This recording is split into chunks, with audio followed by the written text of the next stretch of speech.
Have you ever found yourself struggling to juggle the demands of faith, family, and career, wondering if it's truly possible to excel in all three without sacrificing one for the other? If so, in the words of the late great Michael Jackson, you are not alone. During this conversation, we aim to plow deep into the art of balancing life's key areas with a series of thought provoking questions designed to guide you toward a more harmonious existence with a goal to uncover those answers. Join us as we explore effective strategies and personal reflections that will not only challenge your current practices, but also inspire meaningful changes. Don't miss out on unlocking the secrets to achieving a fulfilling and balanced life. Stay tuned to the end. I don't think you're going to want to miss it. Now, as always, I want to make sure that I always say this because the reason why this platform is called Empowering Perspectives because we believe that everybody here, to include everybody in the chat, is literally a subject matter expert of their own perspective. So, with that being said, everybody's thoughts, everybody inputs, and everybody's opinions are always welcome. All right, just make sure it's about the talking point. Okay. So let's kind of get after it because today's conversation is all about the QuadraFit theory. So, gentlemen, I'm just going to throw it at you as it is. What is it? What is the QuadraFit theory? I have no idea. But before the show, I said I was going to go first and I was going to take a stab at it. So, as Coach just mentioned in the disclaimer, hopefully you paid attention. These are only my own personal thoughts and opinions. All right. Because I do not know what this is. So, I'm probably going to be wrong, but I am fine with being okay. I am fine with being wrong. The QuadraFit theory. Quad is four to me.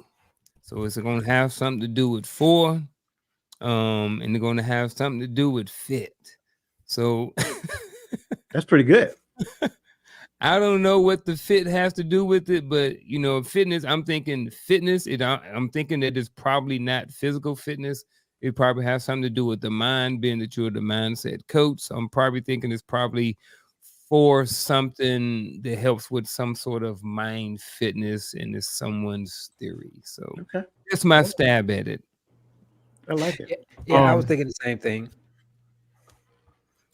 Go ahead, Tuame. I'm muting my mic because I want to learn. Nah, so I'm doing the same stab, right? Because I was trying to get an idea of what it was, right? And so I'm going the same route that Unc went, and I think Coach kind of gave us an idea, right? I think when you think of the four, he mentioned mental, spiritual, and physical. So I think it's the idea of gaining mental, physical, and spiritual health that builds the ability within yourself to create the financial health that many seek. Somewhere along that sort, I think. Somewhere along, and y'all actually, I'm not like y'all. That's why I don't do group homework or group assignments because then one person does all the work. No, but I actually looked it up a couple of days ago because I'm like, what is it like a Fitbit? We talking about watches now? What we doing here? So when I looked it up, I was like, and Up was right on. He started with the quad, and Twami added the spiritual because he said physical, mental, spiritual, but then you add that financial piece, and it's pretty much they call it the hierarchy of life. And when I was reading about it, it's how we like to say little things like money can't buy you love, money can't buy you happiness, and or we have the thinking patterns where if I had this, then everything else would be okay. And that's pretty much what it is in a nutshell. But I'm quite sure during the dialogue, everything gonna unfold, and we gonna be able to break some things down. But just knowing that piece, we all should have something to say. Listen, man, that's why I hang out with you guys. You guys are sharp, sharper than a tack. I'm trying to tell you. That's exactly it. I think who was it? Lisa and Michelle hit it, but bring up Lisa's point because not Lisa. I'm sorry, Michelle. Michelle, I think put it all in one sentence. Um, because we live in an era where everybody want to get the bag. Everybody's after the bag, the money. If I get money, I'll be better. If I get money, then all is well. It'll erase all my problems. No, boo boo. You get money, you still gonna have those same problems. You created them problems. Them problems are going to still exist. You're just going to have money with those problems. That's all it is. So the QuadraFit theory, like they just talked about, is pretty much considering or looking at it is more of a holistic approach. That's what I'm looking for. So it's a holistic approach to well-being that integrates four key dimensions. Excuse me, four key dimensions: physical, mental, spiritual, and emotional. Right. So those four things. So each component is considered essential for achieving a balanced and healthy life. This theory emphasizes the importance of nurturing each aspect to ensure overall wellness. Now, I think I want to throw a question early because I got it later, but I just since we already kind of tipped the scales, what does mental, emotional, spiritual, and physical health or fitness has to do with finances?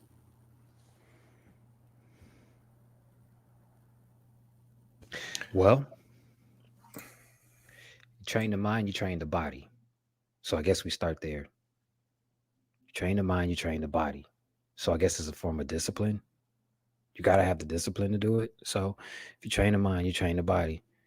And when you're training your body, you start to see things change. And when you start changing your mind, you also start changing how you think. So I guess that will have a lot to do with the spiritual and somewhat the emotional side of it too. Because when you start thinking differently, you start acting differently. It's I guess it's all interconnected, if that makes any sense. But it I would say with some people, well, actually with everything, it starts with with the mind. You have to have the thought to do anything. You have to think it before your mind sends signals to your nervous system and to your body to do it in the first place. So I guess it starts with the mind. That's what I'm gathering in the first 13 minutes of this conversation. So, all right, I'm gonna shut up. Okay. I'm gonna take a similar approach, but I'm looking at going back to what Lisa and Michelle Ray said, which I also I saw that when I was looking it up, and the way that you asked the question, it leads me to think. So if I take out the financial piece, right, and I focus on the spiritual, the emotional, and the physical, I for me those three things, being healthy in those three areas, will help with the mental, because the better you feel, the better your relationship with the Most High is, and the more emotionally balanced you are. Right? Some will say emotionally intelligent. I'm gonna say balanced you are, in life. It'll help enhance the way your mental is, the way you think, the way you treat others, the way you operate, right? Even your ability to maintain order and discipline, your ability to stick with a plan. Uh, a lot of these things come together, and so when you add in the financial piece, I think the financial piece really just enhances who you are. If you're a person that'll give the shirt off your back if you only got $10 in the bank, then if you had $1 million in the bank, you give more. You give more to people. That will be amplified by the financial opportunity to do more for others. If you're selfish, you just be even more selfish, So is that's how I look at it, and I could be off, but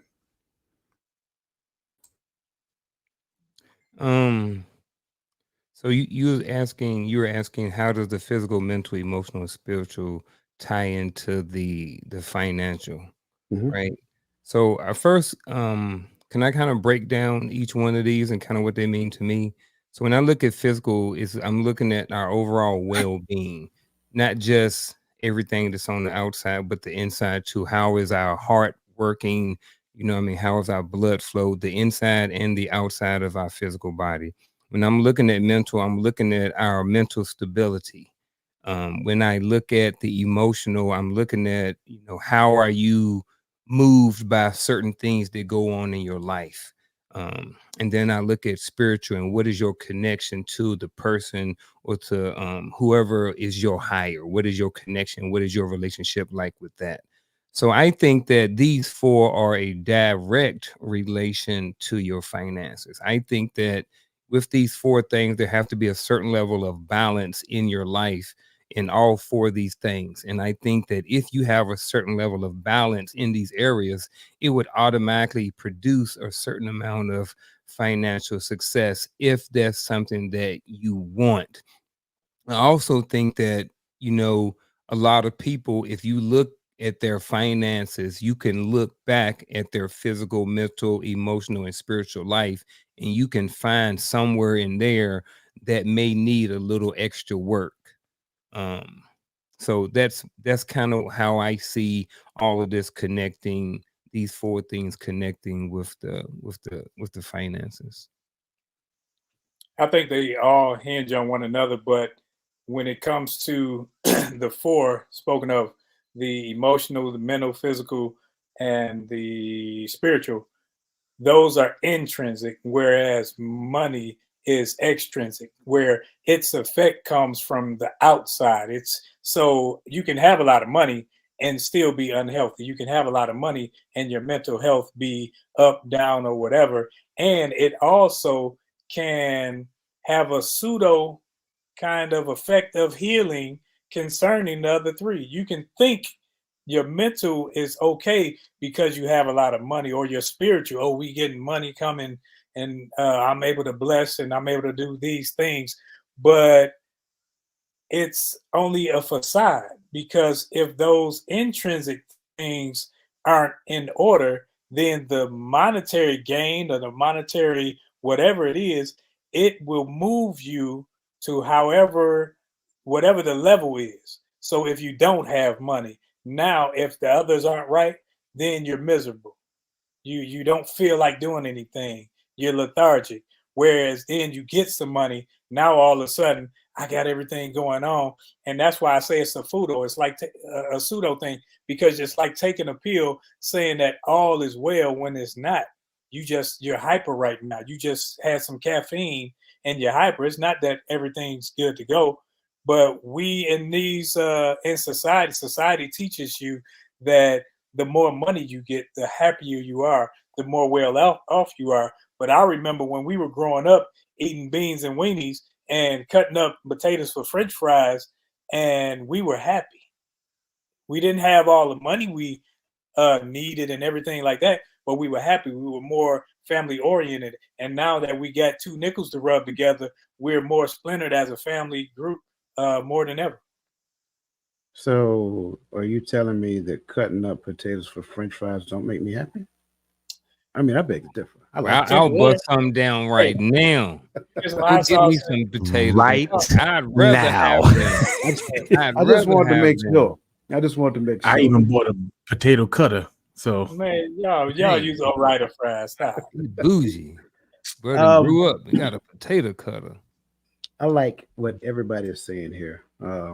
I do like the assertion of intrinsic value versus extrinsic values, um, because I believe a lot of times what we do not do is we don't clean the inside of our house first, and then we go out there and try to acquire things to put into a junkie house.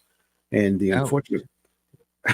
the unfortunate part about doing that is that you're going to treat whatever you bring into that junky house just like you treat all the other junk. I I look at it in a particular type of way, and this is just for me. I don't think it has to do with anybody else. I look at these things being, in a particular arrayed in a particular way. I did a Bible study years ago in relation to this, and it was about the intelligences, right? So emotional intelligence. You also have adversity intelligence and things of that nature.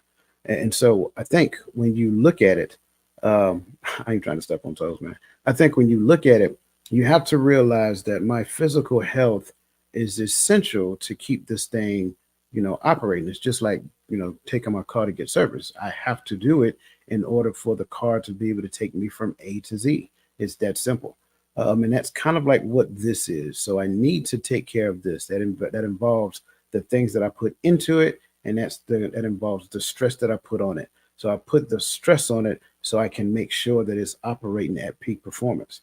but then there's other stressors that we put on it that actually it deteriorates it. So we have to be careful when it comes down to that. In my opinion, this is the lowest form of it, right? This is the lowest form in the theory. It's not that it's the less important, it's just the lowest form of it.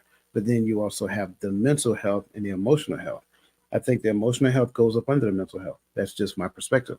Why? Because I can try to put the emotions above my mental health, and I am going to lead myself down a rabbit hole every time something comes up that gets me super excited or super upset. So these two have to be put in order, and then the one that keeps everything stable is the spiritual health. And again, that's my opinion because that's how I live my life. I think when we put these things in order and devote the necessary amount of time to it, then it kind of opens up a gate in your life and it allows things to flow in. So it flows to you, through you, to other people. And if you look at it, there's a reason why money is called currency because it is supposed to flow. But we were conditioned in a particular way, and we want to do it like this thing here and make this fist. It's mine. I'm going to keep it. Mine's. But no, what we're doing is we're interrupting the flow because your mental capacity is not conditioned so that you can allow it to flow on a continuous basis. And when we stop the flow, it's also important for us to restart the flow. So again, when we look at these four principles under the QuadraFit theory helps us to realize that it is important for us to have the necessary external relationships only when we have the proper internal relationships within ourselves. So that's why I think this is a very important conversation. And I just kind of want to talk about it because, again, when you listen to it, all you hear is people talk about chase the bag. I got to get the bag. I got to get the bag. And I am not going to lie, man. It was at one point in time, I was like, what the devil is the bag? And then it was like, oh, but get money. Oh, that's what that is? Oh, okay, got it. So it's no different. We did the same thing when we was young, right? So it's no different. But everybody want to get the bag. But you get the bag, then what? You see what I'm saying? Because if this thing isn't in order, then it's like you just got the bag to say, hey, I got the bag. And I'm going to waste it on bringing stuff inside the house. And again, I'm not doing anything with it. So that's my take on it. Bring up, start with Lisa's and go on down. But I'm sorry, no. Start with Queen V because hers was clear, concise, and to the point. And I'm glad she brought that up. I'm sorry, Miss Verlene McCoy. Yeah, bring her comment to the stage first. And I love this conversation. And trust me, I know a lot of people when they seen this, they did not know that we were okay. I don't know what's going on. They did not know that we were having this is a financial conversation. It's just that we're not going to spend a whole lot of time talking about finances right now. She says it is the order in which you organize things so that you can make it easier to make decisions. I agree wholeheartedly because at the end of the day, if we do not have the necessary like I just kind of gave the necessary things in perspective in the right order, then we're going to make the wrong decisions, and then those decisions not only do they affect our lives, but affect the people's lives that we're connected with as well. And that's why I wanted to give the order in which it works for me.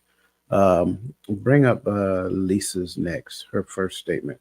Without health, you can't provide for yourself, which affects your emotions mental. Your emotions mental cause distress, and spiritual, it can cause you to lose focus on God. Absolutely. I agree. Michelle Ray says achieving mental equilibrium aids in making sound decisions and effective financial strategies. Maintaining good physical health can lower healthcare costs and enhance efficiency. You know what? That's huge because if you don't know it, one of the biggest money making industries in this world, I say it like that, is healthcare. And not just healthcare, but big pharma. So you're going to spend a whole lot of money on these things simply when you neglect this thing. So you can't neglect this thing. I'm not saying that you got to, be a gym rat and work out 7 days a week. If you want to do that, that's fine. But at least do something. Do at least 3 to 4 days a week at 30 minutes a day or something. Do something. Get out there and give a brisk walk or do whatever. But yes, that is huge. And it's what is that? You guys seen that book that they're talking about on TikTok? The herb book. I think it's Dr. Sebi. like that's a book that like I'm not telling about. I'm not promoting. I'm just saying like they're saying in that book he is talking about a lot of herbs and natural substances that we can use to fight off diseases, sicknesses, and things of that nature. So again, it's important that we be proactive in healthcare, not reactive. And I think at the most of at the end of the day, we need to be proactive in just care, mental care, emotional care, psychological care altogether, and especially physical care. So thank you for that. Okay. Yep, the last book of herbal remedies. Thank you for that. Okay. So the first talking point, key point, is the benefits of a holistic approach. Okay. And so the question that I have up under that is how does the integration of physical, emotional, mental, and spiritual wellness not only enhance overall health, but also extend longevity? Oh man, I like this question. All right, so I guess I don't want to make it about me, but you know what? I'm gonna make it about me. So, excuse me. I want to live a long time. Right? I'm 48 years old. I have a young wife. I have kids. I have grandkids. I want to be around here. I want to be able to not only play with my granddaughters and take videos, but I actually want to be able to be an active participant in their life. My sons don't have a lot of there's not really any men around in my family. None of the men really lived outside of their 60s. So if I die early, then there are a lot of things that my kids and grandkids won't be able to do. Like I'm 48, I don't have a father, I don't have a grandfather, I don't have a grandmother. All of those people are gone. So even at 48 years old, I can't pick up the phone and call my father. I can't call my grandma and say, hey, what's going on, granny? You know what I mean? Make me some tomato gravy and rice. You know what I mean? So it's like for me, when you integrate that physical portion of it, and like other people saying how all these things work together, they do work together. And when you want to live a long time and you make other people a priority in your journey and why your quest for longevity. I don't know. I'm rambling now. All right. So let me back up a little bit. All right, let me not start over, but let me kind of start over or kind of continue on. So I think just the integration of everything, like when you look good, you feel good. You know what I mean? When you physically, when you know that if you fall down, you can get up, you know that if something falls on, you can push it off for you or something like that. That feels good mentally. You know, when your mental game is on, when you're emotionally stable, when you're not so twisted and turned and all up and roar when something happens in your life, and then your spiritual life is on point, you have a great relationship, then just overall, man, it's like you just feel better. Like you're a lot better to be around. Like people want to be around you. And and if you extend your longevity in your life, then your kids and your grandkids will have opportunities to do things and spend time with you and come to you for advice and information and stuff like that as you get older, and you can start giving some of that information back to the next generations. So I know I went a long way and I finally landed the plane. So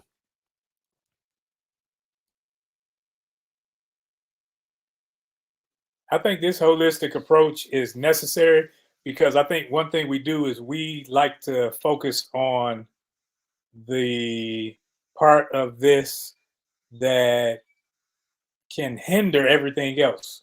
So instead of focusing on spiritual first, which should be at the top, we focus on the monetary gain. It's like we flip flop them. So we're seeking money, we're seeking to get a better job, we're seeking a better career, we're seeking this instead of seeking to be a holistic thing. Because when we can't just say, okay, I'm spiritual, and not be doing anything with our body, not be doing anything to stimulate our minds, to grow our minds. When we take the holistic approach, we say, what is the condition of all of these things? How can I make all better at the same time? So it's not like I'm just gonna get an oil change in the first 3 years I had this car. I ain't thinking about the tires. I ain't thinking about transmission. I'm not thinking about wiper fluid or anything else. We have to think about it in a holistic manner because they work together. And I can't be saying I'm seeking out a spiritual relationship and a spiritual well-being, and yet I'm a glutton and I'm letting my body go and I'm letting my mind wander by the things that I allow in my gates. And when I'm doing that, I'm counterproductive with everything else and I'm tearing everything else down. I agree. But I would say this when we talk about the holistic approach, I have learned to be a little careful and do a little research.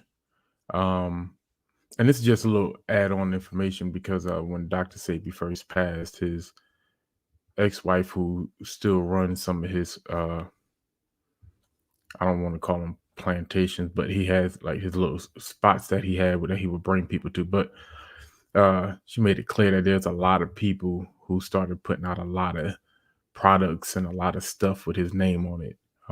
So just do your research. I just want to put that out there. But I think when we look at these aspects, and what is it? How does it extend longevity? And for me, the one main thing that really hits out is not necessarily just the physical and you know our physical health and how we eat and stuff like that, but more so the mental. Because I think the reason why a lot of us don't eat right because of how we feel. I heard someone say, and I find it to be true with me at least, that if you feel like crap, you eat like crap. And for some people eat how they know how to eat, but I think a lot of times when you take care of your mental, you know, the ability to, and I think Chris said it earlier, the ability to maintain your discipline becomes easier because you're able to self-motivate because you have joy, right? I don't like to use happiness because I feel like happiness is an ever-changing emotion based upon what's going on at the moment. I'm not happy with this, but anyway. But when you can maintain your professionalism, your discipline, you can then push yourself to the physical, push yourself to the spiritual. Because even when you don't feel like things are working out, it's hard sometimes to really focus on the fact that the Most High is still at work. You know, if you allow yourself to be defeated here. So when I was looking at the book, the Laws of Attraction, which is kind of a little bit when we talk about the mental, takes me back to Philippians when he says if there's any virtue and if there's any praise, think on these things. So I think the first thing we have to do is learn how to deal. Of course, our spiritual walk, I'm not saying that that's not first. I do agree with Roland there, but a lot of us have to learn how to get our mind and our mental under control, how to get healthy there, because getting healthy there is going to enhance us getting healthy spiritually, enhance us getting healthy physically, right? Enhance our ability to make the right choices. And I do believe sometimes stress will age you. So you let everything stress you out, you age. I got you. Yeah, I'm with that. I agree. I heard it just the opposite, and I guess it works both ways too. Like, you know, garbage in. Like if I eat like garbage, I feel like garbage or something of that nature. Um, and I think when we look at this question, how does the integration of physical, emotional, mental, and spiritual wellness not only enhance overall health but also extend longevity? It's to me, it's simple, right? The more I take care of a thing, the more I get to keep the thing. It's just like, again, like a car. If I take care of my car lasts longer. If I don't change the oil in it, the motor just gonna fall out the bottom of it. Just flat out while I'm driving down the street. It's gonna happen, real talk. No, seriously. But I'm just being honest. Like, you must take care of yourself. And I know a lot of times when we say take care of yourself, the initial thoughts is I got to exercise and I got to eat right. Sure, but you also got to realize that that was like a focus of a particular generation because of the time frame in which they moved in, and it became a booming money making industry. But it's more than just that. It's way bigger than just that. Not only do I have to take care of myself physically, I need to take care of myself mentally. And I agree with Gaddy on that one. I gotta take care of myself mentally first, right? And one of the things that for me, and I know several brothers on this panel believe in, the way that I do that is putting in my thoughts what the book says, what the Most High says, right? Replacing the old negative stinking thinking, right, with what the actual word says about who I am. So now when I start seeing myself differently, right, I can believe myself to be different. Um, I like the fact that you brought up the concept of the law of attraction. I'm going to talk about that a lot tomorrow morning. But I think when most people talk about it, they talk about it from the perspective of I'm going to remain the same, but I just want everything I want to come to me. I deserve everything I want. It doesn't work that way, right? Even though I know some people have sold you on that concept, but it doesn't work that way. It's like the law of gravity. Like the law of gravity is a thing, but what can you do with it? Absolutely nothing. And if you don't believe me, go on top of your house. Don't do this, but just go on top of your house and jump off. And see, don't do this. I didn't tell you to do that, right? Don't do that, right? You can't do anything with it. It's there. That's what the law of attraction is. There's absolutely nothing you can do with it. However, once you understand that there's another law, right? The only thing that works with the law is another law, right? That's how it works. So if you want to use this law to your advantage, there must be another law to help me use it to my advantage. And so I think that's important for us to understand. And the idea of these four different focal points, right? If you can focus on those things, thinking better and feeling better, right? And making better decisions, right? Taking care of your body. And again, you don't have to be a triathlete or anything of that nature. Just get yourself to a space to where you can actually move without pain and all that other great stuff. Now, I got injuries. We're not necessarily talking about those things. We got injuries, but go do your research, like Gaddy said, and find different methods, like holistic methods, to kind to remedy those injuries, right? Don't, and again, if you have to, I got it, listen to a doctor. I'm not a doctor, right? But if you have to be medicated, that's one thing. But if you can go without the medication and you can find a more holistic approach to it, do that. Try that, right? I'm a fan of trying that. And then if that doesn't work and any other thing you can come up with, then, use the medicine as a last resort. So I think it's important for us to understand that we need to take a portion of our day. Like a portion should be focused on spiritual health. A portion should be focused on mental health. A portion should be focused on physical health. A portion of your day should just be focused on those four areas. Why? Because it's essential for you to improve on all four at the same time. So that's just my perspective again, and I greatly appreciate everybody's points of view. Let's move on to the next question before we kind of jump into it. Now, if you don't have a response to this, I get it, right? But I'm just kind of curious because we've all lived for more than, I think the youngest person on this panel is 38, 39. So we got, it's a couple of years on this panel, a couple of 100 years to be exact, because between the two of us, you got 100 years, right? So we got a couple of 100 years on this panel, right? So what specific health issues can be prevented or significantly alleviated through a holistic approach to wellness? Again, whichever direction you want to go. And how does each component of wellness contribute to these outcomes?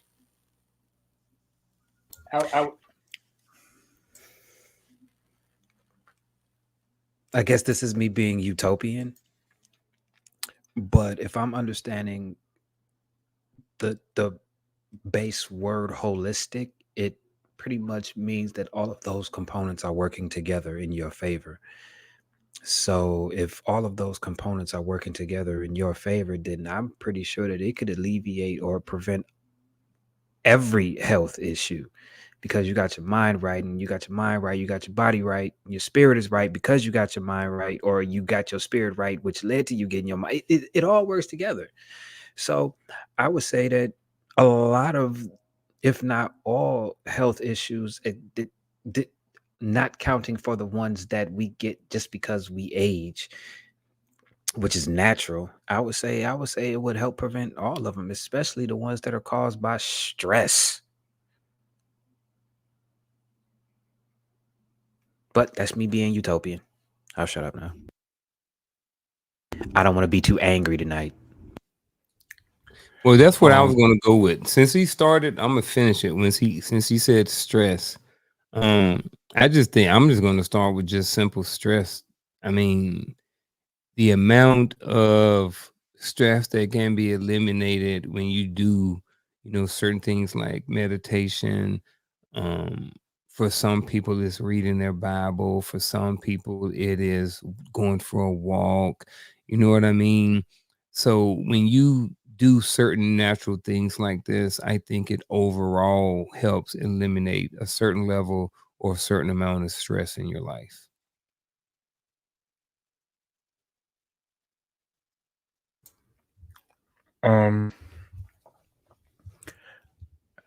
I've noticed, and I'm glad you asked this question, but I kind of,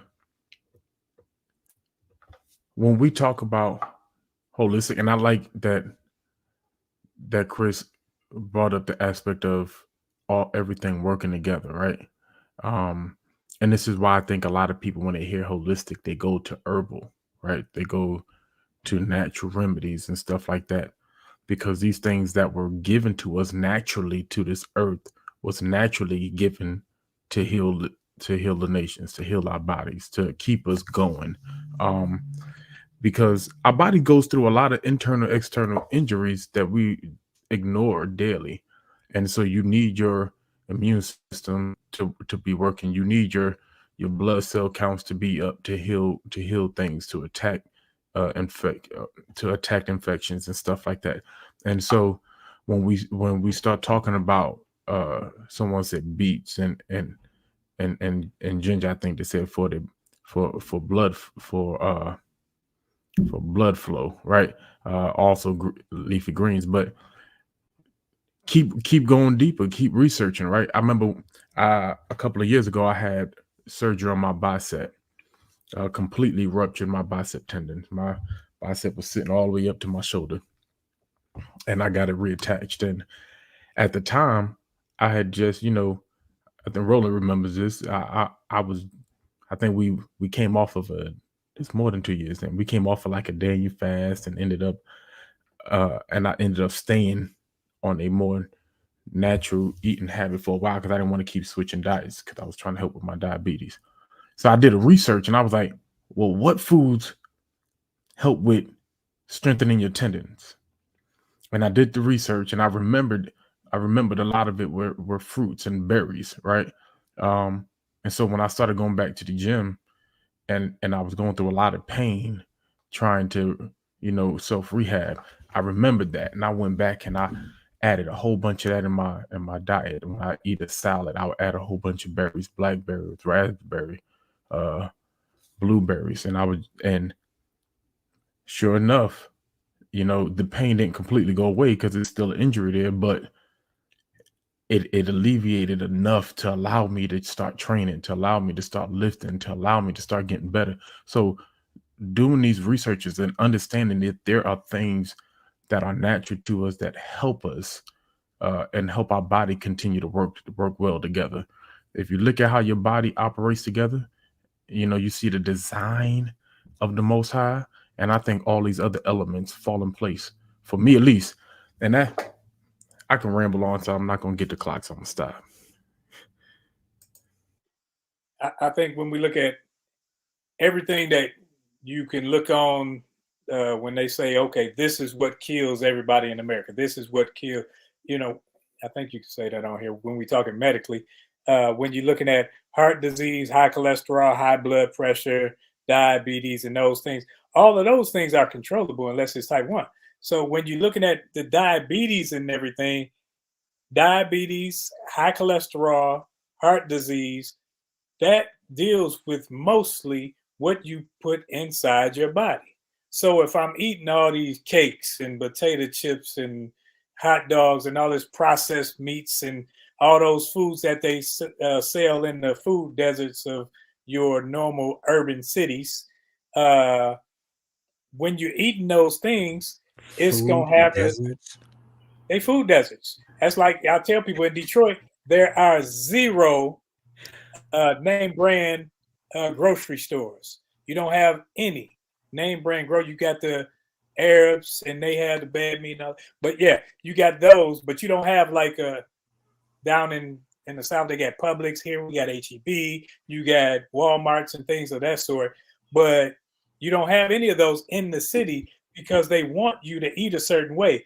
That's why they will still have things like Crisco, lard oil on the shelves, because they know once you place that inside your body, the same thing it used to do on the stove, after you finish cooking with it, how it just cakes up, it turns into a gel. It does that in your organs. And then we wonder, we say things like, well, diabetes runs in my family. No, y'all eat bad.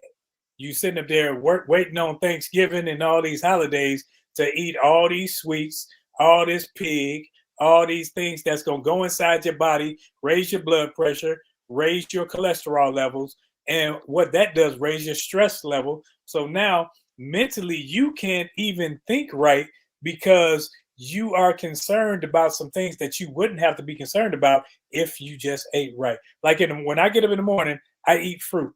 And I tell people I eat once a day.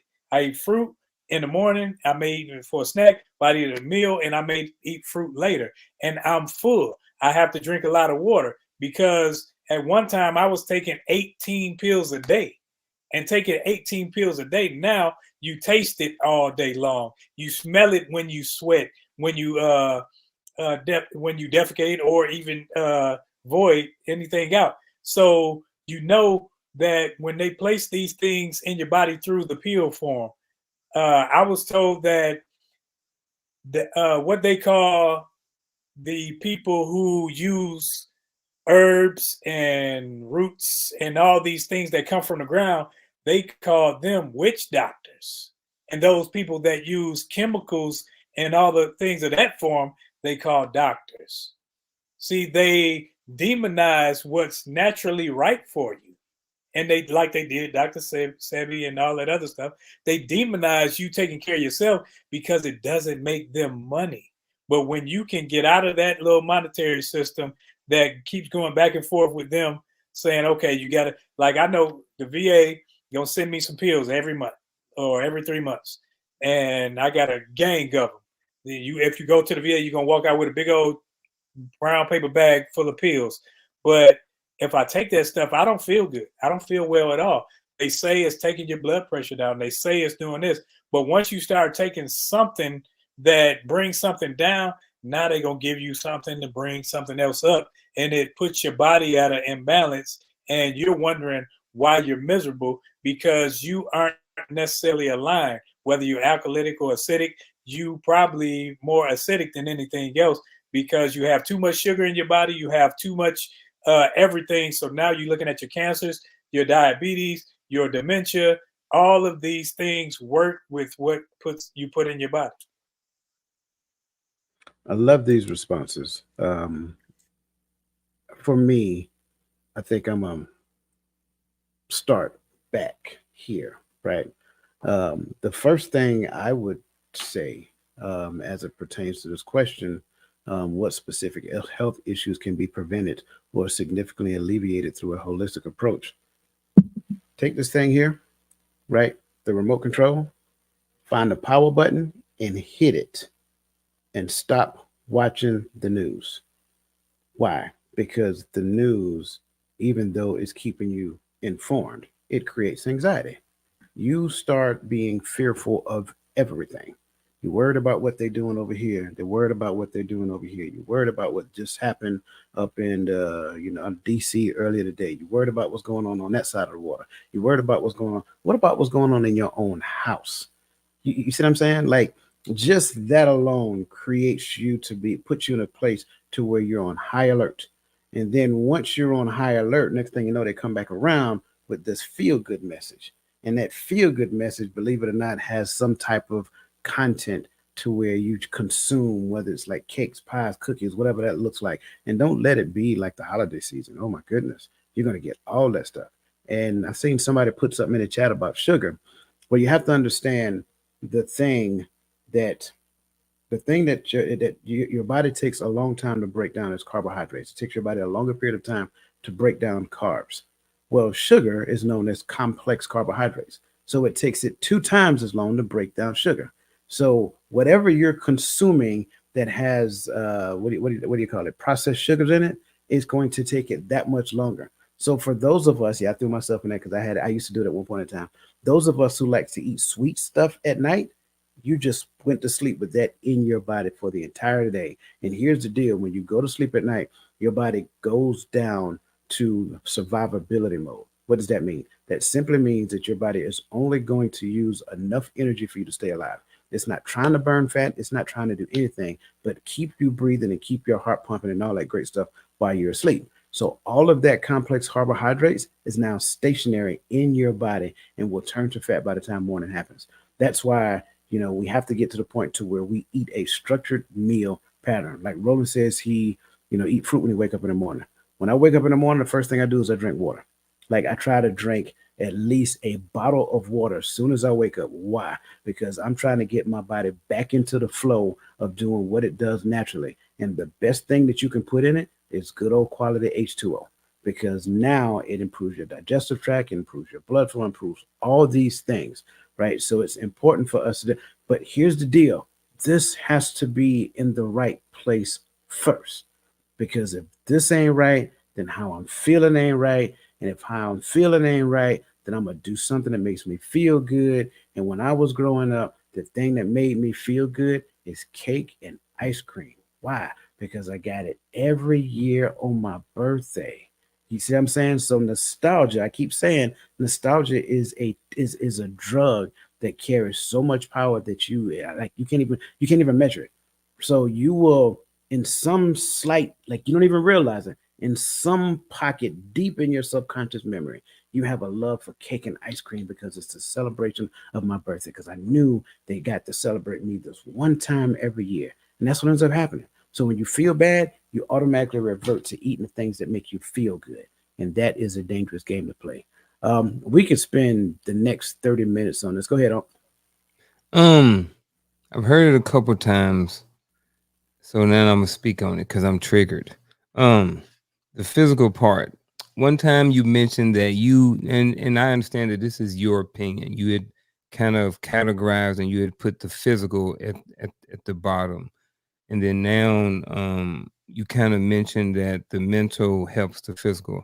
I understand all of that. I also think, from a personal experience, my physical helps my mental, right? In more than one way.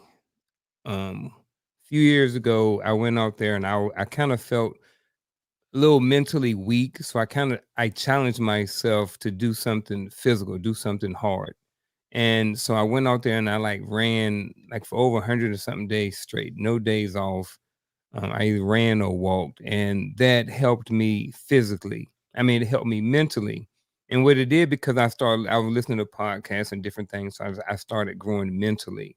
So I think it's both. I think sometimes the mental, the better you are at your mental stability, you become, it can help your physical. And I also think that you can use your physical to help yourself mentally as well. Agree. I don't disagree. When I put them in rank order, one of the things I said, I'm not saying that one is more important than the other. I Mhm. said this is the order that I put them in because I believe, for me, um, I believe that once this is screwed on right, then you can get everything else in line. Like case in point, I give you a perfect example. Remember we talked a couple of what was about 2 weeks ago. Now I was talking Mhm. about my road march. Mhm. Remember I said, yeah. So my whole conversation, this is for everybody who haven't heard it yet. Um, when I was in the army, in those infantry units, you had to do road marches quarterly, and you had to do a 12-mile road march. And at the end of the day, don't get me wrong, I'm all of 5'8", so I got to run just to make sure that I make it within the allotted time, 3 hours. You're not going to walk 12 miles in 3 hours. It's virtually impossible unless you're like 6'7" and have a very long gait. So you gotta walk a little bit, and you're gonna have to run. And so at some point, my mind triggered and said, "Hey," and it gave me a motivation during the road march. It's not one I conjured up or anything of that nature. It just flashed in my mind. McDonald's hotcakes, but it was probably about 3/4 away through this road march. I'm probably was like the 10 minute, or like the 9 or the 10 mile point. and I had this idea of McDonald's hotcakes. And because I had that idea, it gave me a necessary degree of motivation to push through the next 2 to 3 miles. And that's kind of like what I'm saying. But I don't disagree with what you're saying as well. Like when you're in physical condition, it helps you mentally. That's why in the Army, we do PT in the morning. Because once you do PT in the morning, you get your blood flowing and all that stuff. Your body releases these what is it, oxytocin, and it makes you feel better. Like you literally walk different. You literally behave different because you got that workout in, you got a good shower, and now you're feeling different. And statistically speaking, you actually perform better during the day. So I'm agreeing with you, right? It's just two different perspectives of the same thing. I also think the more I'm listening to you and then kind of remembering some of the things that other people say, do you think that, with the balance of all four of these, do you think that, and this is for anybody on the panel, just because I'm curious, do you think that this can adjust depending on where you are in your life? Do you think that at certain points in your life, you may need to be more physically something to help with your mental, or you may need to be more mentally stable to help with certain things? Like, do you think that sometimes as we move through life and stuff like this, that the kind of order or the priority that we that the balance looks different? In my opinion, I say yes. I don't think I think when we use the term balance, most people think of equal scales. No, I don't think it's an equal scale. no, not Right. at all. Right. Balance just means how does it factor itself out so it works for you in your life. So depending upon where you are, and remember that there are some people who have like medical conditions. So they can't get out there and they can't walk 12 miles. They can't get out there and run, a 2-minute mile or whatever, a 2-minute mile. They can't get out there and run a 6-minute mile or whatever that looks like, right? So I know, right? Forrest Gump. So they have to find different ways. They may go swimming, they may go do whatever, but they may not have the ability to do it as often. So for those people, their scales look different, right? Maybe 2, 3 times a week is good enough for them, right? Maybe they find other ways to get their heart rate up. Maybe they eat like a very lean diet throughout the course of a day. And believe it or not, you can eat a very lean diet and do a very minimal workout, and you will look just like a person. Like you look like Uncle Junior, like that way. You look like Uncle Junior, right? I'm saying, like lean and mean and ready to go. So I think balance, it works different for different people based upon where they are in their life, what conditions they're dealing with, and where they are in that mental space as well. And please, just to yeah, go chime ahead. in on that, I I think it does wherever you are in your life, because your thinking changes as you mature. Hopefully you're maturing and you're not staying the same. That's called something that you can't say anymore as well. But like for me, when I walk in the morning, I'm not just walking. I'm also listening to certain things or reading certain things by audiobook, and I'm also getting my mind right. I'm or just being in nature, being at peace, because it helps me to just bring everything down. And some things you may be more into, and that's why if a person is hyper something, I don't want to deal with them. If they're hypo something, I don't want to deal with them. Don't just be, oh, you gotta do this. No, everything is in moderation. I'm not telling you you have to spend this many hours reading. You have to walk or run this far. And that's what a lot of people do. They push what they desire for you onto you and not what's necessarily for you. So they say you got to be in the gym 5 times a day. You got to eat 3 times a day and 4 meals. And it's like, yeah, duh. So now it becomes a burden because somebody else placed it on you instead of something you desire to just get better and gain a closer look at being the best version of you today.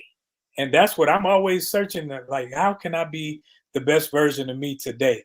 And that may mean I may have 1 Pepsi today, none tomorrow, none the next day, but I'm going to give me a Pepsi that 3rd day or so forth, because that's my thing. And some people say, well, you shouldn't drink because you said. This is me saying this for me. I don't allow other people to put weights on me. Like, if I want to drink a Pepsi, I'm going to drink a Pepsi. But I shouldn't be drinking. If I'm drinking Pepsis all day, then I can't say I'm trying to be healthy and I'm trying to, put this forward.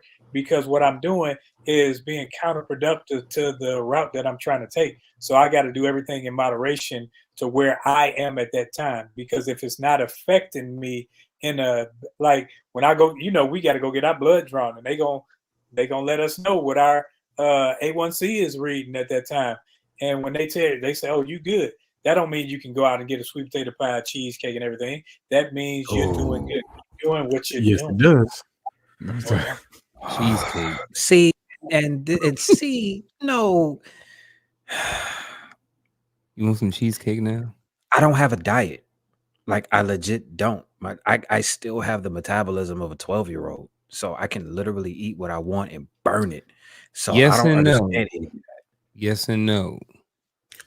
The It inside. still affect your arteries and stuff like inside that. part though. But I get what you're saying on the outside, and that's what guys like us who can kind of naturally maintain a smaller frame have to consider too, because we can eat a lot of stuff, but like Gaddy was saying, our arteries and stuff like that, the inside of us is what we have to worry about, especially if you do have a high metabolism. And that's true, because when I was in the Army, I was 185 pounds and I was good to go, worked out, ran, and all this. But every morning after PT, I'm going to they made them things called sausage, egg, and cheese McGriddles. And I was getting two. And I was saying I get the extra little syrup to put on there. And I was saying, I'm gonna eat this heart attack sandwich, because I knew physically I looked fit. But then I started my transition to having these heart attacks because internally I was killing myself. That sounds so amazing though. But I get what y'all are saying though. I do everything in moderation, but I can legit eat what I want. Like seriously, and it's been like that for years. Actually, you know what? It has been like that for years, but it mainly started when I really started taking the gym seriously, and when I started getting active. And when I started wanting to like put on mass, my trainer was like, "Man, you drink 2.5 liters of water every day. You eat fruit every day. You eat greens every day. You need to do something to actually pack on something." So I just eat what I want, as long as I take in the right amount of fluids, and as long as I take in the right amount of greens and vegetables and earthy stuff. I've been okay. Yeah, that used to be my motto. I used to work out to eat. That's what I tell everybody. I would go to the gym so I can eat what I want, and it worked for me during that time frame. But when I started going to the gym left, I realized I still had the habit of eating what I wanted. I was like, yeah, this ain't working, right? So again, that's that balance we were talking about, right? And again, I'm glad you brought that up, because we've been talking about balance a lot, and you also brought up the law of attraction earlier.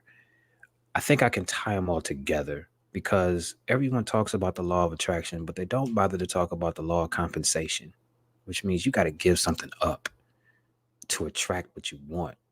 Or you can even base level it and use the law of physics. Two things can't occupy the same space at the same time.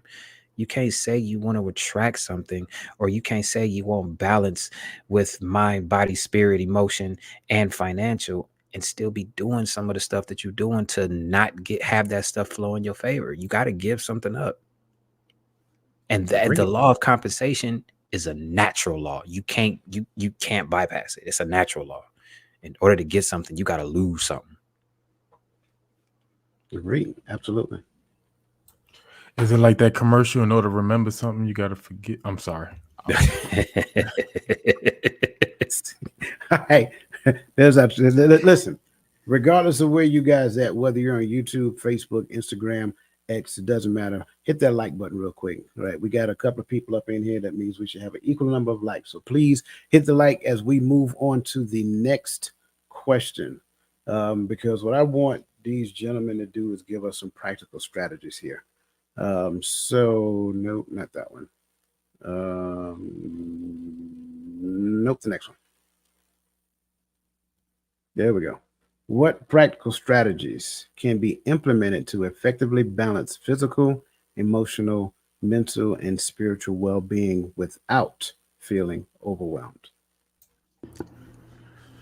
For me, this is easy, and I think a lot of people already put a little bit of my answer to this in the chat. Is build yourself a routine. I was talking with my neighbor. He recently retired, and he's like, "Man, I'm the heaviest I ever been." And he's like, "I see you get out the car, and I saw how you got in shape." He said, "Man, we got to start, kicking it or doing something together, And I told him, my routine, my timeline is different now because I got to be at work early, so I work out in the afternoon, right? So I'm just under the belief as long as you're doing the right things, you're gonna get the results, right? But one of the things that I shared with him was I think with this new lifestyle that you have now as a retiree and not an active duty soldier, you have to build yourself a routine that you can stick with, or it'll get easy to get lazy. It'll be easy to after you take them first 6 months of just saying, I ain't gotta get up early no more. I'm gonna see what it feels like to sleep in because I ain't slept in 24 years. Well, that'll build a habit.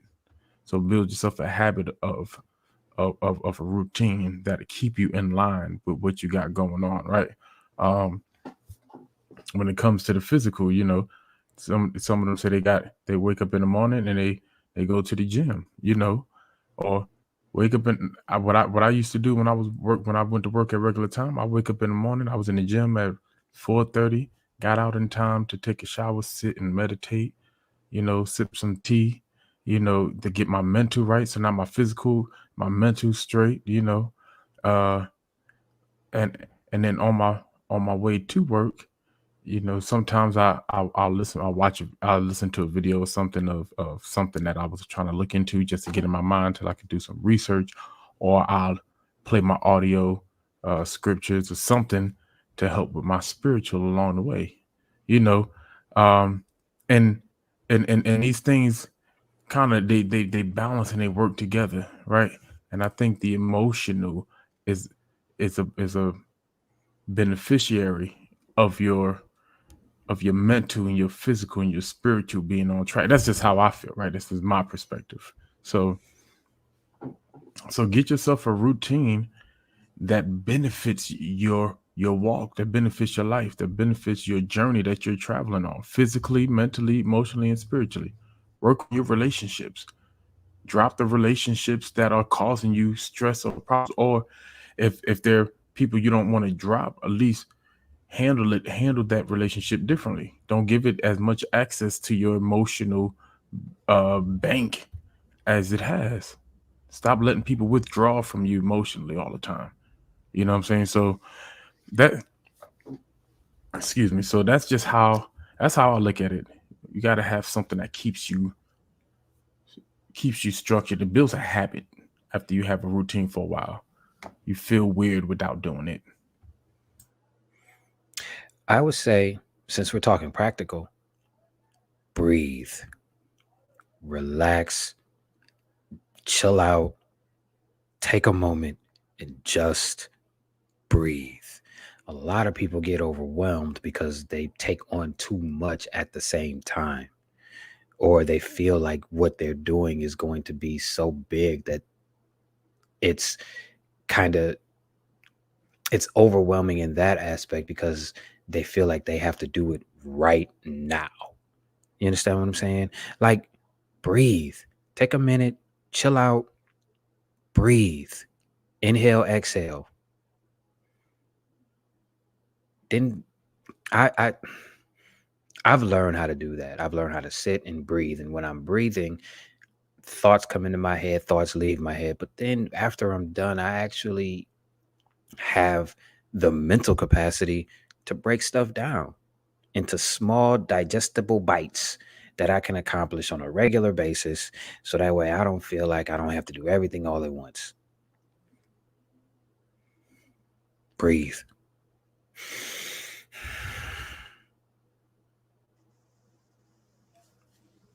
I'd say these brothers, they are definitely on track.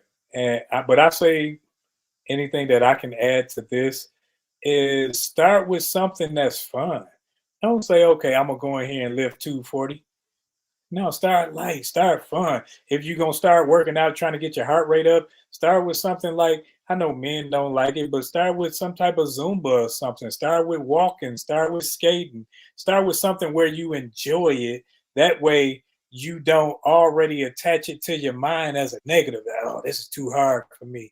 But if you start light and start with something that you enjoy, it's like, okay, I can do a little more. And then you get in the rhythm because you're developing habits. And when you start developing these habits and start the habit of taking care of your mental by, when people speak negativity, automatically shut them off. Shut it down. You ain't got to say anything to them. Shut it down mentally. Okay, I know, because what you'll do is you allow that to plant in your head what they said, and it'll plant and it'll grow. And next thing, you're saying the same thing that they said. You're feeling down because they feel down. You mad? Oh, it's Mad Monday because they said it's Mad Monday. You woke up in a good mood. So I think both of these brothers said it. Limit your time with people who are naysayers, people who don't have vision, people who don't have a progressive and forward-thinking mindset, and you'll see how much further you start to move. So I was going to say practice self-care, but it seems like it's kind of just been talked about a little bit with kind of sort of with Chris and Roland. So I'm going to go with compassion, and I mean self-compassion. I think, a lot of us, we work hard, we take on things from other people, and I think sometimes we don't give ourselves grace, or we don't even give ourselves some compassion sometimes. I think sometimes just showing yourself some compassion can help with all of these. But that is also, at the same time, that means being honest with yourself.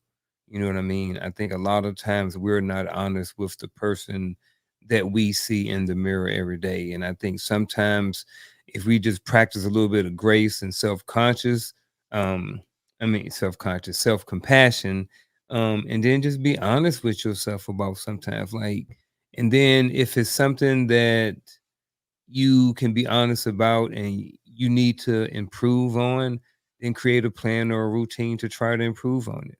And if it's something that you've overcome, it's okay with celebrating those small victories in your life.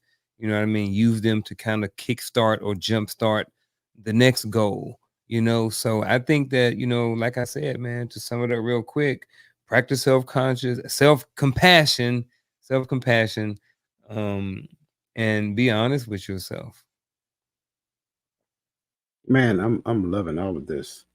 Um, I think for me and my brother Kelvin Muse, good to see you, bro. Kelvin Muse, he stole my answer. Um, because I think the answer is boundaries for me. Boundaries, right? I'm gonna go with Gaddy first, right? I need to establish a routine, like put together a routine that you're gonna do, whatever that looks like. Have a schedule on what that looks like. When am I going to do this? When am I going to do that? When am I going to do that? And then no one can interrupt those time frames. And when you do that, I think what you'll find is that not only will you be able to accomplish whatever it is you're trying to do within the scope of that thing that you're doing, but you have also isolated yourself to that thing. And whoever it is that's trying to reach out to you, they can wait. I'm sorry. I know we're in a world to where if a person calls you or send you a message, then they will turn around and say, "Hey, I called you and I sent you a message." But I am that type of person to where if that's your response, I don't owe you an answer. I'm sorry. It's okay. Um, and at the end of the day, I think what we have to do is release the shackles that we have kind of like placed on ourselves or allow society to place on us, right? So we shackle ourselves to immediate information, immediate response, immediacy, right? We also have to be busy. Why? Because we confuse busy with busyness, and we take busyness and call it business. And so, whenever whatever is going on, I don't have time. I don't have time. I don't have time. And my response is always that everybody is busy. I don't care who you are. I don't know too many people who literally is more busy than I am. But for certain things, I will make time for certain things because those things are of a higher priority than the things that I'm currently working on. And here's the best part about it: whatever it is that I'm working on, if I don't get finished, there's always tomorrow, and I don't lose any sleep on what I put off for tomorrow. So I think that's the key. The key is understanding what boundaries are, how they actually benefit you, and how to use them and enforce them effectively. And when we do that, then we can eliminate, along with every all these other things you heard these brothers say, because I'm agreeing with every last one of them. But if we implement these things in our life, we won't be so overwhelmed with anything. And then again, I'm just gonna say it like this right here, and I'm just being honest. And don't take it the wrong way. Stop lying to yourself. You ain't that busy. You only made yourself busy in your mind. You're taking on extra stuff just so that you can tell people that you're busy. That's it. Like at the end of the day, I'm like, just humor me for a second. If you could follow you around and look at what you do on the average day, I bet you will realize that you probably spend more time watching TV, just looking at social media, or whatever the case may be. But then your immediate response, oh, I was busy. No, you're not that busy. Stop it. Stop it. Stop it. Right. So, all right, great response, gentlemen. I appreciate you. And listen, I see all you guys' response. I appreciate those. Adrian, she's cutting, she's cutting the rug at the barbecue, cutting the grass at the barbecue. I'm sorry.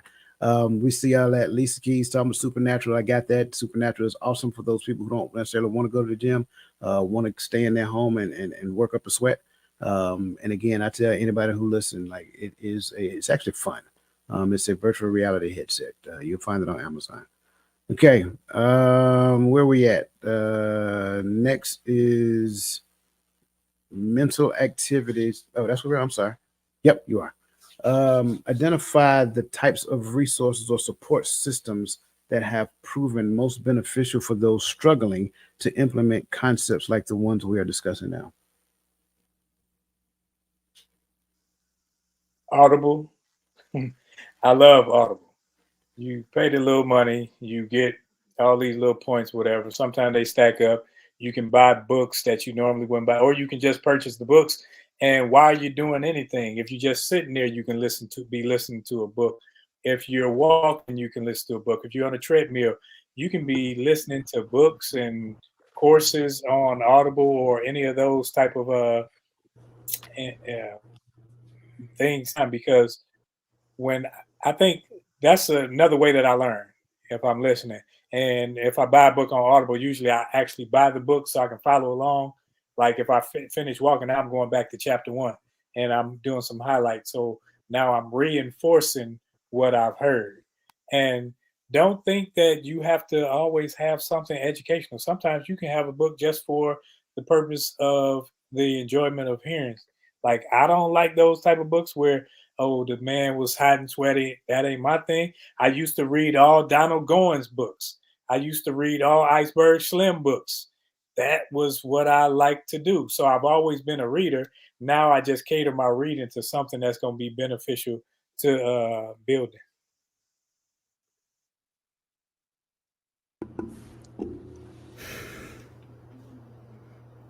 I would say a good resource is the gym. The gym is a great resource.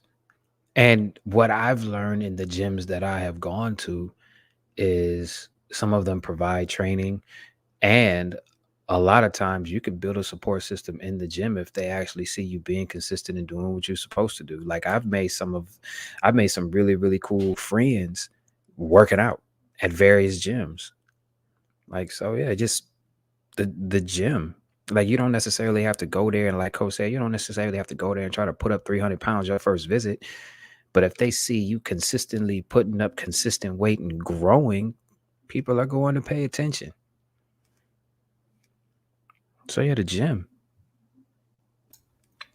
I see Lisa Keys took mine, have a coach or a personal development coach. That along with therapists is what I was going to say. But since she's mentioned that, I'm not going to dig more into it. But I'm going to say family and friends, and even more specific, I'm going to say the wolf pack, right? Your wolf pack, your girls, whoever it is that you hang around, your family and friends, they can, if they are truly your wolf pack and they are worth their salt, then it's going to be a support system, and people are going to be there to support, not tear down, not complain. Yeah, maybe some venting and stuff like that, because that's what relationships sometimes are about. But I just think, just overall family and friends, man. I don't know how many times, I've had to be there for someone in the wolf pack, and how many times someone has had to be there for me in the wolf pack. You know what I mean? I'm in conversation with someone right now, and he does not have a wolf pack, and you can tell. He's had a couple of guys that he's had to let go because of just some of the conversations that they've been having lately.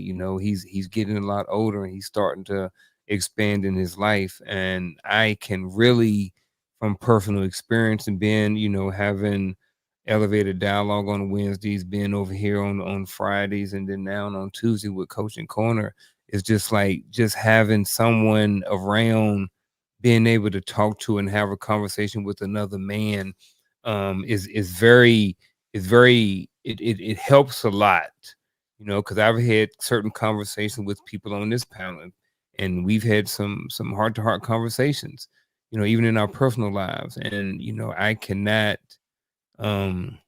can't explain in more details or enough how supportive and how resourceful it has been, just having a wolf pack, just being on these podcasts and stuff like that over the last couple of years. So mine is going to be family and friends and wolf packs, or your girl crew.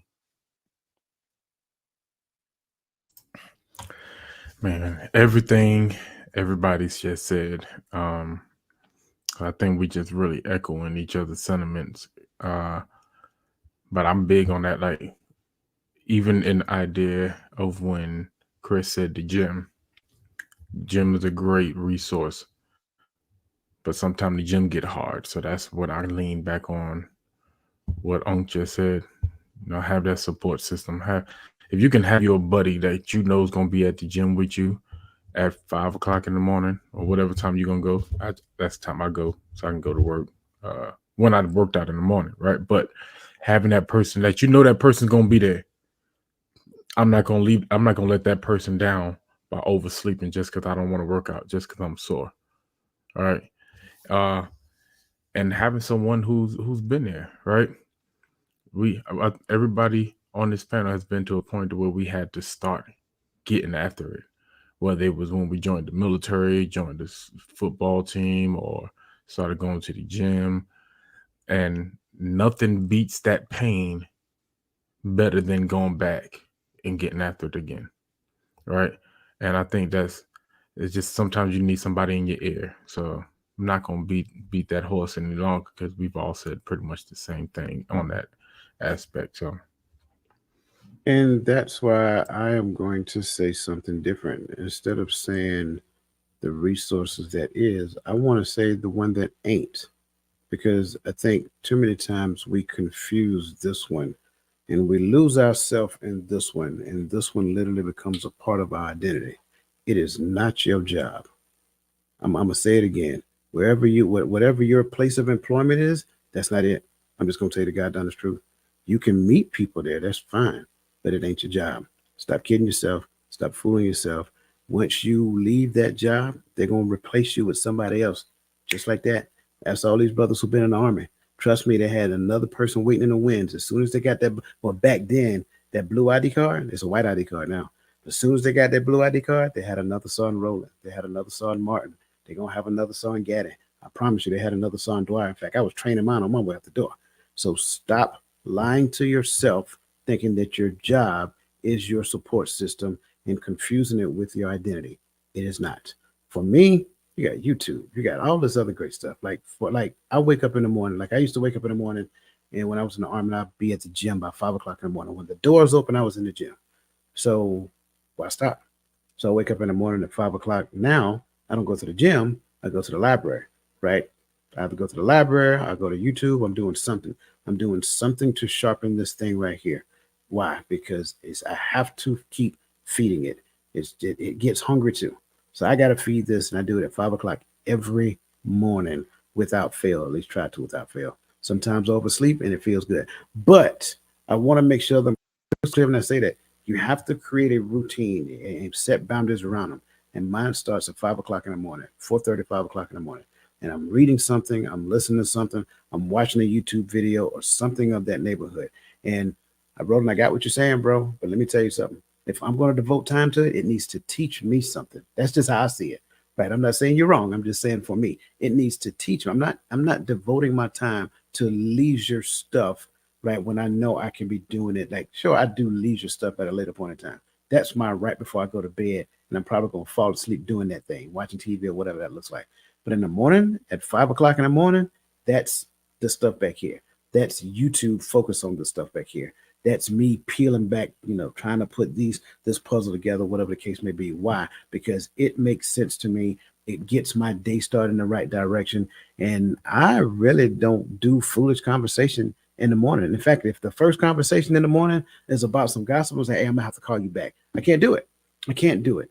So when we start looking at these support systems, we start looking at these resources need to fit that the routine and the boundary that you created. And unfortunately, you got a routine around your job. I got it. But stop confusing your job with a part of your identity. It's not.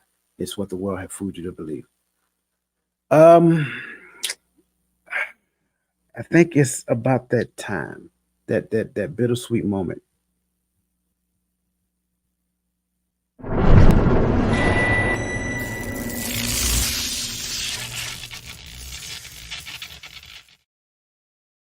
So we're gonna start off with the young brothers at the bottom first. We're gonna start off with brother Chris, then we're gonna go to brother Gaddy, then we're gonna go to brother Martin, then we're gonna go to brother Walker, and then I'm just gonna close out my final thoughts. Okay, tonight we talked about a lot. I would highly, and this isn't promo, I would highly suggest you watch this again and you share this with people that you are close to, mainly because most people probably don't even know what the QuadraFit Theory is. And this will give them great insight on what it is and how they can use it to better their lives. Also, I guess I said it earlier, we need, I guess I can take away that I understand that all of the 4 things in the theory all work cohesively. And it's up to the individual to determine the balance that best suits that individual. But they all work together and they all fit cohesively. And always remember that 2 things can't occupy the same space at the same time. So there are some things that you are going to have to give up to get this thing to work. So yeah, I guess that's my final thought. This entire podcast, from the topic down to the points we hit, reminded me of Romans 8:28. All things work together for the good of those who love Yahweh and are called according to His purpose. And for a long time, I don't think a lot of us really understood what that means, right? But if we understand that the Most High has created a system in our mind and our body and the world around us and our environment and our food and our plants and our animals, that all of it works together. And it works together for the good of humanity, right? But in our distorted reality, where we have learned how to destroy our families and destroy our bodies and destroy our minds more than we have learned how to benefit it, it seems as if everything works against, right? The struggles that he talks about in the scriptures are not the struggles of everyday life, really, all the time, right? Is more so of the struggles of what the adversary is going to bring against the saints. But the struggles we go through a lot of times is because we move outside of the things that work together. Getting your mental, getting your spiritual, getting your emotional, getting your physical health right helps. It works together. Each one benefits each other. And that's why for a second we had a conversation about, well, this one before this one, they work together. He's designed it that way. And then when the adversary comes up against those who are called according to his purpose, he already has a plan in place for that. You see, so we have to understand that when he says he hasn't made a mistake, we just got to learn how to use things the right way, how to put our life in the right order, right? And it'll all work together. So stay the course, stay the path, and let's renew our minds. Physical, mental, emotional, and spiritual. We've talked about balance. When I look at these 4 words, when I'm thinking about balance, I'm thinking about being whole. And I think that when you're looking at these, if you're trying to grow as a person, or even just, I think that we need to be intentional about these things overall in our life. I think we need to be intentional about our overall physical or our wellness. I think we need to be intentional about maintaining a certain level of mental stability. I think we need to be intentional about our overall emotional stability. Is everything that come up, you know, are we, worried about this? Are we, tossing and, turning and stuff like this? Or, are we good to go? And I think the same thing when it comes to our spiritual life or our higher life. I think that, these things, as we've talked about, like, is very good. And I think that we would just have better overall lives if we were intentional in trying to work on these things right now. I mean, these things right here. It seems like these 4 things right here are like the seed. You know what I mean? It's like a big seed. And if you plant a seed, there's all the DNA that's in that seed that's going to make that tree great. So it seems like this right here, if you look at this as a seed, and those are the different things that's inside of the seed, if you're being intentional about watering and trying to grow these areas of your life, I think that overall you just be a better overall person. And I think just your life would be overall better. I think when we speak on these things, these gentlemen broke down very well. But I'll talk about the financial piece, because the financial piece, it doesn't necessarily hinge on these, but we force it into all of these, whereas we tend to think that money won't bring happiness.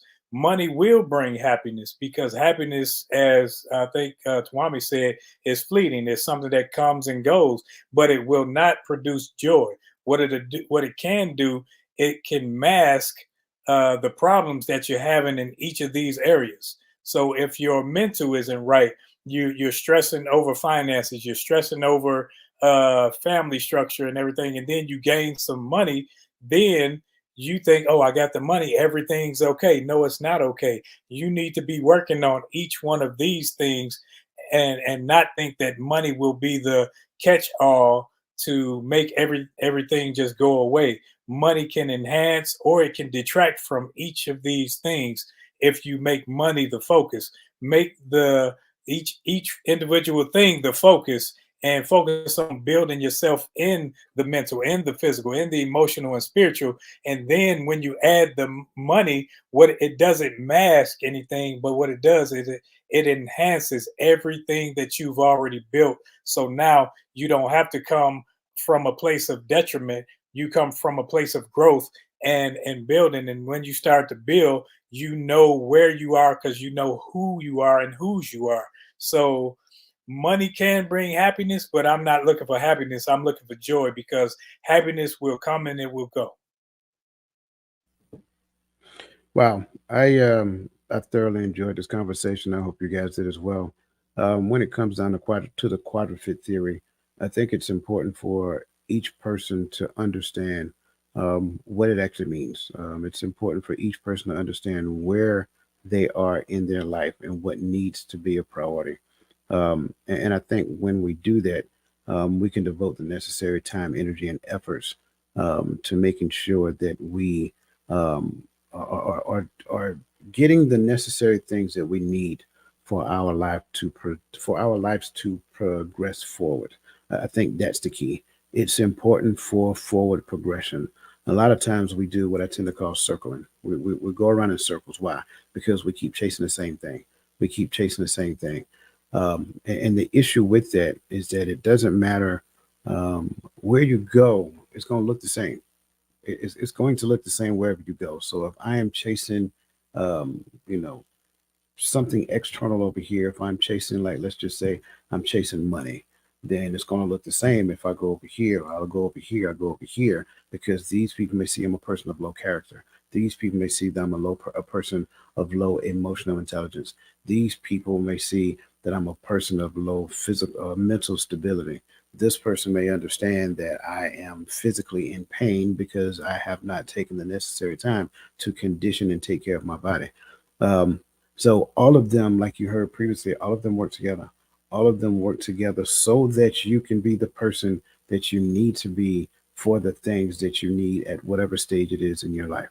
And that's why tomorrow morning I will be talking about the power of manifestation. Specifically, I will touch on some of these laws that you heard tonight. I will touch on a lot more laws in depth. I will also touch on, what that looks like. So definitely go to www.totalmindsetshift.com, or check the link to take you straight so that you can get your ticket to be a part of this great conversation. Also, one other thing I want to add: on Tuesday nights at 7 p.m., don't miss Coach's Corner, where you have myself, the mindset coach, and Brother Garfield Martin over there, the consistency coach. And again, we're talking about, just we're talking about real life occurrences and pulling particular principles out there and giving you action steps to actually implement in your life for the here and now. So that being said, we greatly appreciate everybody for joining us. We greatly appreciate everybody who is here every Friday night. Again, every Friday night, 8 p.m. Eastern Standard Time, the Hearts of Men podcast on the Empowering Perspective Network. Again, we value you. We appreciate you. For those of you who I will see on tomorrow morning, I look forward to seeing you then. For those of you who will not be in participation, that's okay. We want you to have the best time ever. So that being said, enjoy the rest of your evening and make sure that the best version of yourself be a blessing to somebody else.